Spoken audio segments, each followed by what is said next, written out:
Sobat Amil, sebelum masuk pembelajaran kali ini, jangan lupa ya dicatat dan dirangkum materi video pembelajarannya. Kemudian, upload di Instagram story kalian dan tag Sekolah Amil Indonesia serta Amil Academy dan buat hashtag berikut. Buat kamu yang terpilih, nanti akan mendapatkan 1 buah voucher gratis mengikuti pelatihan sertifikasi Amil kualifikasi 3 serta voucher lainnya senilai ratusan ribu rupiah. Jangan lupa di-share ya biar ilmunya bermanfaat. Selamat belajar! Nih langkah-langkah pemberdayaan teman-teman semua. Saya sampaikan tadi bahwa bicara LFA itu tidak bisa dipisahkan dari tahapan program pemberdayaan sebelumnya. Nah ini pertama harus kita pahami, inilah tahap pemberdayaan. Jadi langkah persiapan, pengkajian, perencanaan program, implementasi, evaluasi dan terminasi atau exit strategi. Ya, jadi ini tahapannya. Nah, lembaga zakat ini kadang-kadang nih ini tidak dilakukan secara sistematis, langsung saja bikin desain program atas hipotesa diri sendiri, tidak melakukan validasi data. Padahal dari langkah persiapan kita hanya baru bisa mendapat telah data sekunder. Ada data-data sekunder yang mendorong kita itu terpicu untuk bisa turun mendesain program itu. Persamaan persepsi, persiapan tim, kajian awal lapangan. Jadi harus ada di awal. Ya, kajian awal itu lapangan artinya bahwa mengapa kita ke lokasi tersebut? Kenapa tidak di lokasi lain? Itu pertimbangan, namanya kajian awal lapangan. Nah, kalau data sekunder misalkan isu ekonomi, kedua isu misalkan di kesehatan, isu apa? Terjadi apa? Ada kerisauan data-data yang mendukung kita, kenapa harus turun di situ? Nah, kemudian kenapa di lokasi tersebut? Ini namanya kajian awal lapangan. Ya, jadi biasanya teman-teman semua baru ketemu data sekunder sudah mendesain program. Nah, artinya apa? Nanti programnya kelihatannya bagus, tapi nggak bisa dilaksanakan. Karena apa? Karena tidak dilakukan kajian lapangannya. Padahal di lapangan bisa saja berbeda. Maka setelah tahap kajian lapang itu dilakukan, atau tahap persiapan dilakukan, baru masuk ke pengkajian lapang. Ya, di pengkajian lapangan. Kalau ini kajian awal itu adalah mengapa kita di lokasi tersebut. Apa pertimbangannya? Tapi kalau kajian lapang, itu adalah kita turun ke lapangan, kita kaji. Ya, berdasarkan dari informasi data sekunder yang kita dapatkan. Kita lakukan validasi data, ya, langsung identifikasi masalah dan potensi menggunakan metode yang tepat. Nah, metode itu banyak teman-teman semua, ya. Ada SLA, ya, Sustainable Livelihood Approach, ada PRA, ya, Participatory Rural Appraisal, ada RRA, Rapid Rural Appraisal, ada ABCD, ya, Asset Based Community Development, ada FGD, ada lagi teman-teman nanti ketemu lagi etnografi, ya banyak. Jadi sebetulnya metode pengkajian lapangan itu macam-macam. Jadi tidak hanya, tapi yang sering kita lakukan biasanya ini ada SLA, ada PRA, RRA, BCD. Tergantung nanti tujuannya, ya lingkup programnya apa. Kalau hanya kebijakan umum biasanya kita lakukan SLA. Tapi kalau sampai detail di desa kita lakukan RRA. Macam-macam. Jadi tergantung dari tujuan apa, ruang lingkup programnya. Gitu ya. Setelah kita lakukan kajian lapang, baru kita melakukan analisis perencanaan desain, ya, atau designing. Nah, desain itu data-data yang sudah kita dapatkan, validasi data yang sudah kita dapatkan di lapangan. Jadi validasi itu kan dari data sekunder itu kita bandingkan dengan observasi lapang dan ketemu atau wawancara dengan tokoh kuncinya. Itu validasi data. Nah, metodenya itu untuk bisa memvalidasi itu, baik dari data sekunder diuji dengan observasi dan tokoh kunci, itu metodenya tadi. Kalau dengan PRA, artinya kita dengan suatu forum yang besar partisipatori. Tapi kalau dengan rapid, tim ahli, berarti kita cukup turunkan tim ahli, nanti tim ahli yang akan melakukan pengkajian. Nanti ketemu dengan NSL namanya, narasumber lokal yang tepat. ABCD sama juga begitu, tapi nanti metodenya berbeda, maka kegiatan yang berbeda. Tapi tujuannya sudah kita tetapkan apa nanti sudah kelihatan. Ya, data ini dirasa valid.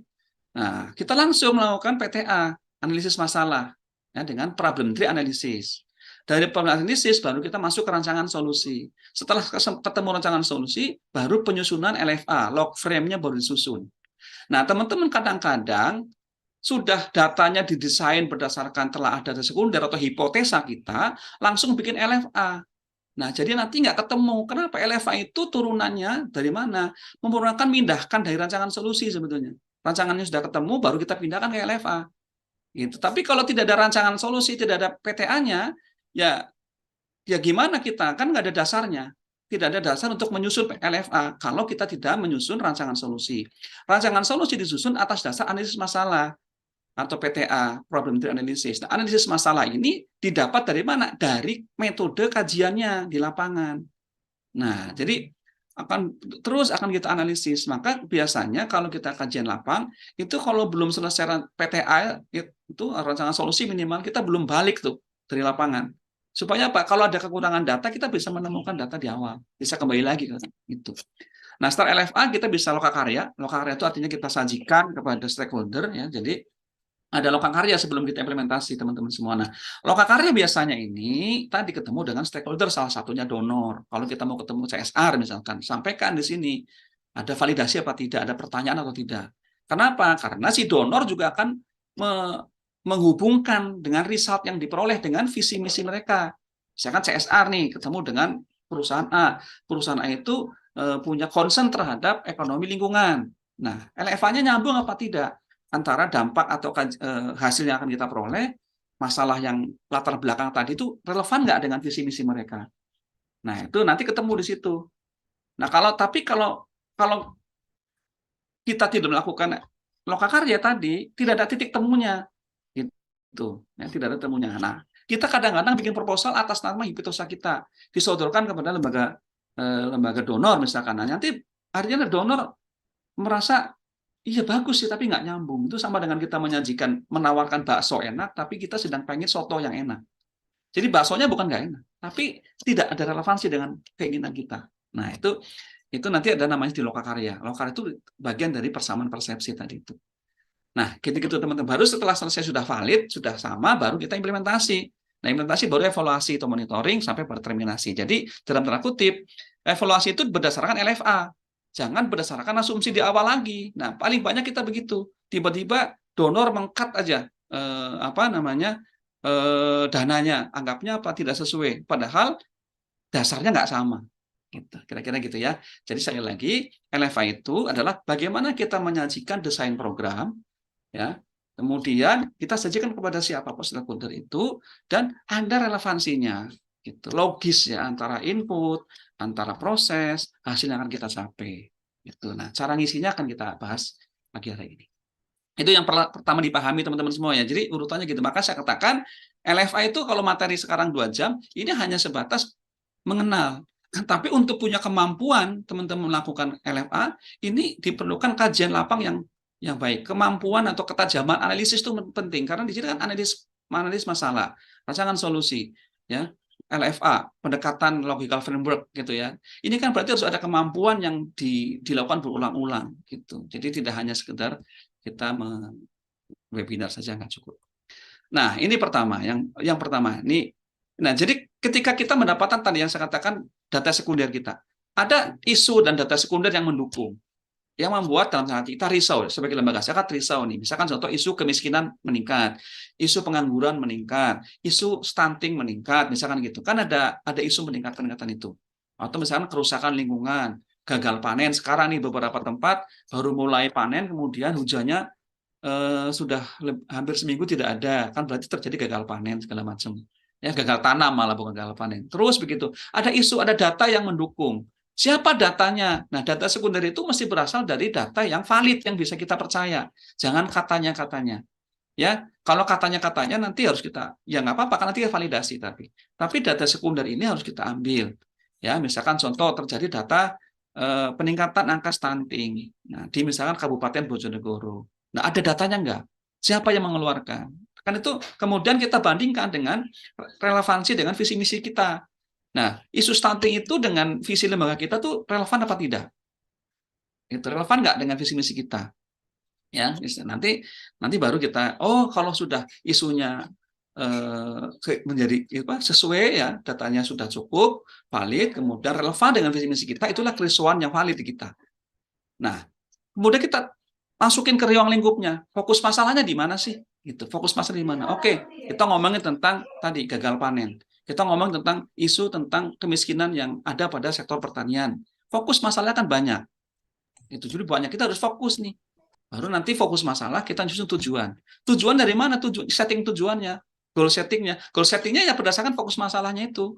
Kalau masalahnya misalkan contoh terjadi peningkatan angka stunting di Bojonegoro, berarti tujuannya yang menurunkan angka stunting. Jadi pendapatan petani menurun di Kabupaten Lumajang, ya berarti tujuannya adalah meningkatkan pendapatan petani Lumajang. Jadi kita gitu saja, antara fokus masalahnya kita pertajam, kemudian tujuannya itu meningkatkan pendapatan. Nah, ini baru yang namanya persepsi, bahwa kita sama-sama yakin dan meyakini sepakat bahwa ada permasalahan di sini, di fokus masalah ini, misalkan pendapatan petaninya menurun, atau peningkatan angka stunting, atau peningkatan angka misalkan malnutrisi, misalkan contoh begitu, fokus di situ. Nah, tujuannya berarti menurunkan angka bayi yang mengalami malnutrisi, gitu ya. Meningkatkan pendapatan petani, itu tujuannya. Kita fokus itu. Jadi pada saat pertama ini baru persamaan persepsi, persamaan konteks namanya. Kita fokus di sini. Itu. Ini kalau apa? Kalau skripsi bab 1 kali ya. Itu. Tujuannya di sini ketemu. Oh, berarti fokus masalahnya 2, ya tujuannya 2. Gitu ya. Terus di situ kita sama-sama kita persepsi di sini. Nah, teman-teman, kalau baru sampai persepsi, ini baru persiapan ya. Jangan langsung bikin desain program. Desain program itu nanti. Nah, baru kita turunkan. Nah, contoh nih ya. Nah, contoh nih. Ini tujuannya nih. Kan permasalahannya berarti ada 3. Ada 3. Ini contoh ya, yang saya ambil bersama di Aceh ya. Misalkan, belum terpenuhnya hak anak dan kesejahteraan anak dalam jangka panjang. Nih, ini goal, tujuannya jangka panjang. Kan ini berarti permasalahannya adalah belum terpenuhnya hak anak. Belum ya. Kemudian derajat hidup keluarga miskin meningkat. Berarti di sana ada terjadi faktor kemiskinan. Ya. Pelaksanaan pembangunan yang perlu. Berarti fokus masalahnya di 3 ini. Ya, karena ini kan rancangannya untuk provinsi ya. Itu. Di sini. Nah, ini kan masih abstrak. Masih abstrak nih. Dream ini kan impian kan masih abstrak. Gitu ya. Tuh. Maksudnya ya sudah jelas, spesifik sudah jelas. Supaya tidak abstrak, supaya terpenuhi yang namanya SMART, spesifik, measurable, achievable, realistis, maka diturunkan pada indikatornya. Itu, indikator capaian pemantauan. Jadi, bagaimana sih orang disebut ini miskin, ini derajat kehidupannya meningkat, diturunkan. Jadi supaya tujuan ini jelas, meningkatkan derajat hidup mustahik. Nah, apa yang menjadi indikatornya? Meningkat itu seperti apa? Nah, contohnya begini, saya turunkan ke 5. Nih ya, padahal ada 3 kan, saya turunkan ke 5 ini. Apa namanya? Yang poin 2 yang saya masukin ke sini nih. Ya, yang nomor 1-nya saya nggak masukin, 3-nya nggak masukin. Yang 2 nih, bagaimana sih indikatornya disebut dengan bahwa kondisi ketika derajat hidup keluarga mustahik meningkat itu seperti apa? Nah, ketika terjadi peningkatan pendapatan, terjadi peningkatan kualitas spiritual, memiliki tabungan, terpenuhi hak dasar anak yang relevansi yang kedua, membayar zakat, infak, dan sedekah. Berarti sudah sampai pada tingkat spiritual. Nah, ini kira-kira teman-teman semua. Jadi dari ini turunkan ke sini. Nah, sekali lagi, ini kan baru penjelasan tentang objektifnya, baru di sini. Nah, tujuan yang hendak kita capai, atau impian atau harapan kita ke depan akan seperti ini. Kapan tercapainya? Itu banyak variabel.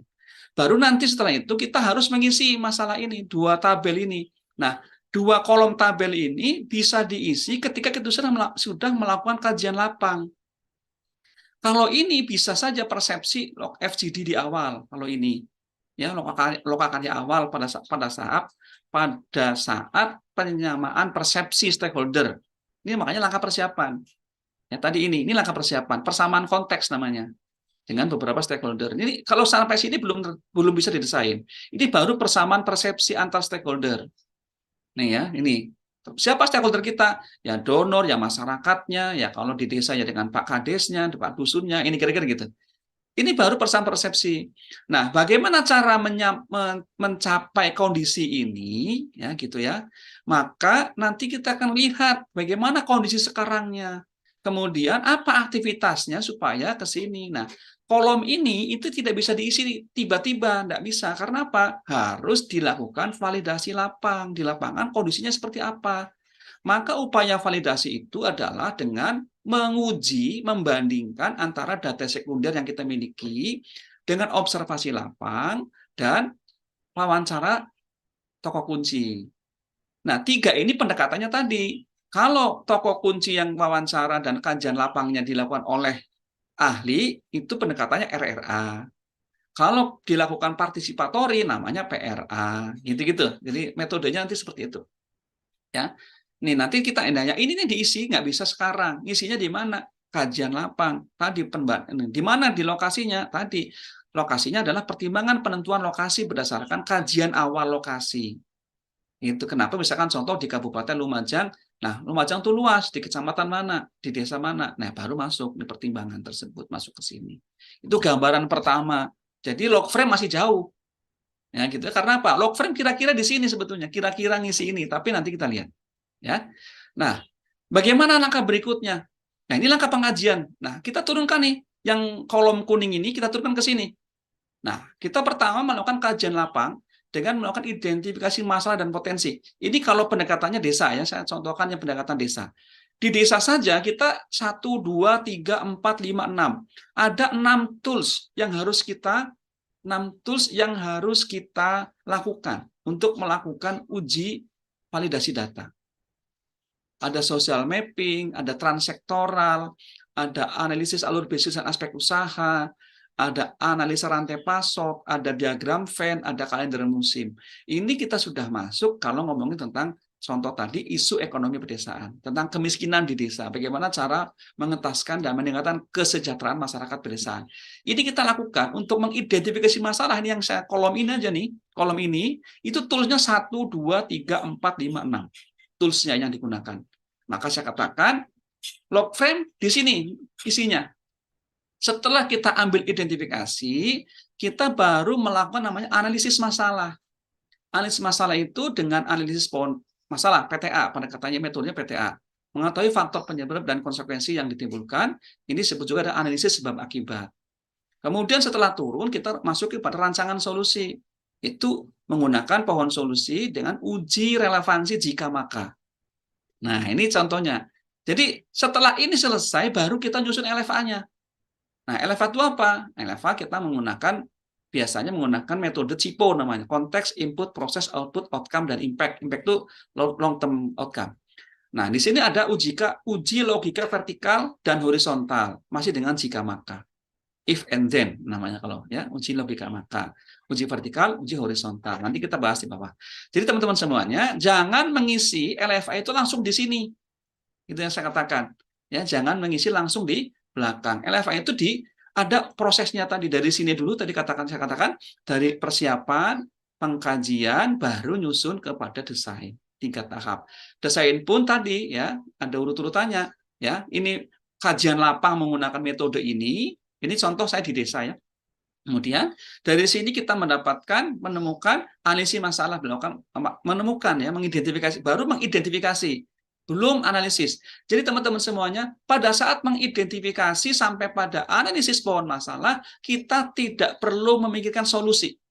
Pokoknya fokus saja pada ketajaman analisis Anda dalam menganalisis masalah, sebab akibat. Jadi nggak perlu menyusun bagaimana solusinya, nggak perlu dibahas. Karena rancangan solusi ada fasenya sendiri. Ada tahapan rancangan solusi.